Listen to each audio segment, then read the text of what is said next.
Well, capitalism the United States is, like every other society, is remote from being a capitalist society. It's a state capitalist society with large-scale state intervention in the economy and the social life and so on, which violate capital principles. And capitalism, state capitalism of the modern variety, has taken many forms. So it's the neoliberal period since roughly 1980, late 70s, is quite different in many respects from the more or less social democratic period of regulated capitalism that preceded it. These are two different varieties of state capitalism. The savage capitalism that has come into play in very recent years is still another phase of state capitalism. As to how students should react today in the United States, I think there are many very fruitful, hopeful options available. So let's start with the 2016 election. As throughout most of the West, the election reflected the anger, the contempt for institutions, of fear,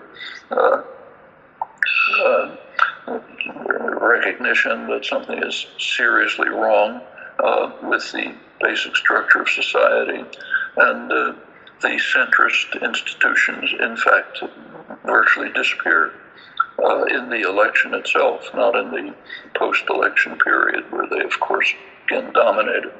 But if you take a look at the election, very much as in the recent election in Italy and other elections in Europe, the centrist parties lost out to major groups in the fringe.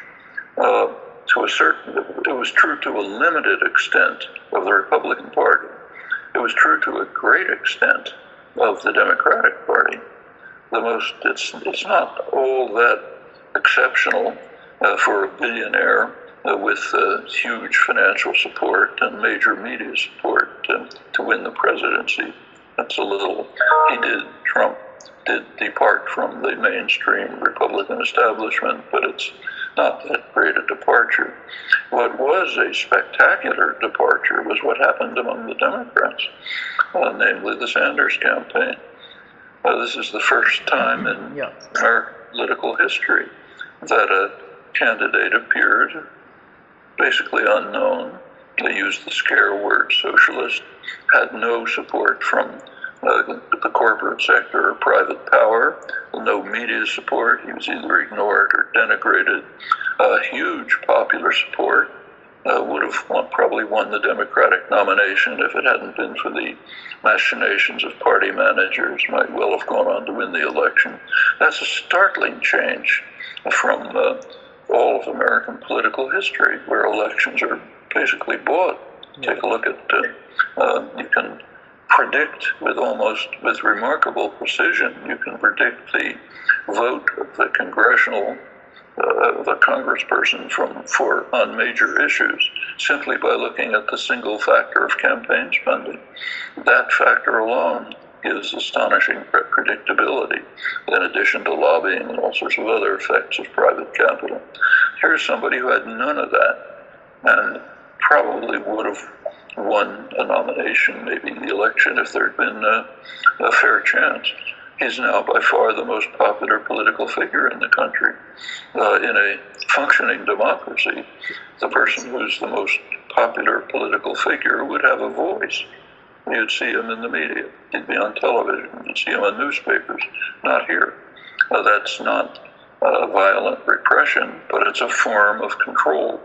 The movement itself, however, the popular movement of mainly young people, is functioning at the grassroots, doing all sorts of things.